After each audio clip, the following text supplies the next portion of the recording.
Given North Korea's nuclear lunacy, what exactly are the rules, formal or implicit, about which nations can have nuclear weapons and which cannot? It is complicated. In the free-for-all environment of the 1940s and 1950s, the original nuclear club included only those countries with the technological know-how, size and money to build nukes.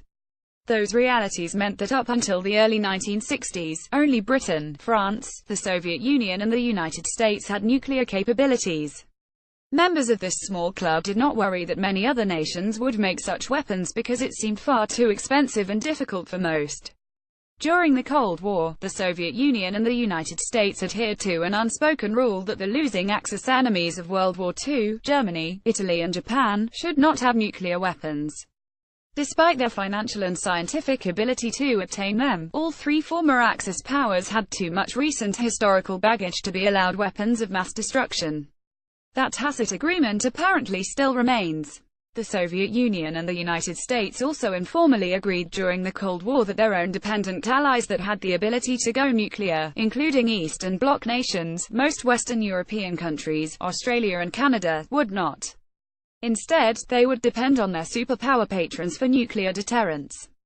By the 1970s, realities had changed again. Large and/or scientifically sophisticated nations such as China 1964, Israel 1967 and India 1974 went nuclear.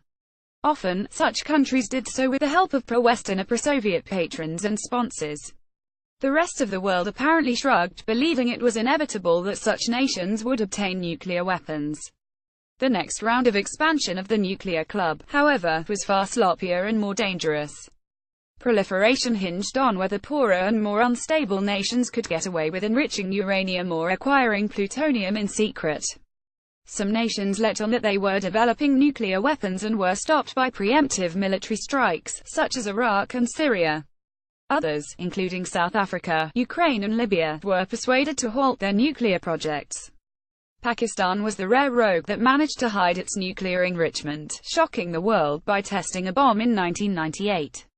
Pakistan rightly assumed that once a nation proves its nuclear capability, it is deemed too dangerous to walk it back through disarmament. Nonetheless, until the official nuclearization of North Korea in 2006, the nuclear club remained small 8 nations and was thought to be manageable. Why? First, those nuclear countries that were relatively transparent and democratic, Britain, France, India, Israel and the United States, were deemed unlikely to start a nuclear war.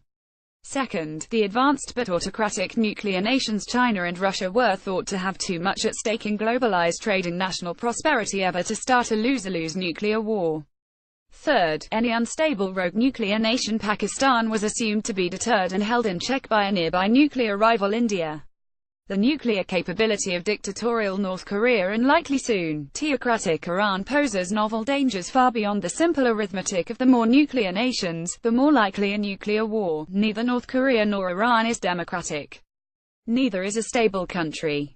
Neither has an immediate nuclear rival that can deter and persuade it not to dare use a nuclear weapon. Both started nuclear programs in secret. Both hate the United States and its allies. More important, the flagrant violations of non-proliferation accords and their perceived aggressiveness will prompt relatively powerful regional neighbors, such as Egypt, Japan, Saudi Arabia, South Korea and Taiwan, to consider developing nuclear capability. The club then could get big quickly. Not all of these would-be nuclear powers are democratic, but they do share a single pro-American outlook. A frustrated America may feel that China and Russia have encouraged rogue countries such as Iran and North Korea to develop nuclear weapons programs, selfishly assuming that missiles in those countries would be pointed at the West and not eastward. So now the United States is in a paradoxical position. It wants to stop all nuclear proliferation. But America also assumes that the next nuclear powers for a change would be pro-American, a payback of sorts to China and Russia for allowing their rogue friends to develop nuclear capabilities. The United Nations and international non-proliferation organizations, while well-meaning, have thus far proven impotent indeed. Yet amid the chaos, until 2006 there were implied rules for the 8-member nuclear club. Now, after North Korea's unhinged threats, those shared assumptions about nuclear poker are null and void. And no one quite knows what to expect next. Tribune content agency Victor Davis Hanson is a classicist and historian at the Hoover Institution, Stanford University. Author at victorhanson.com.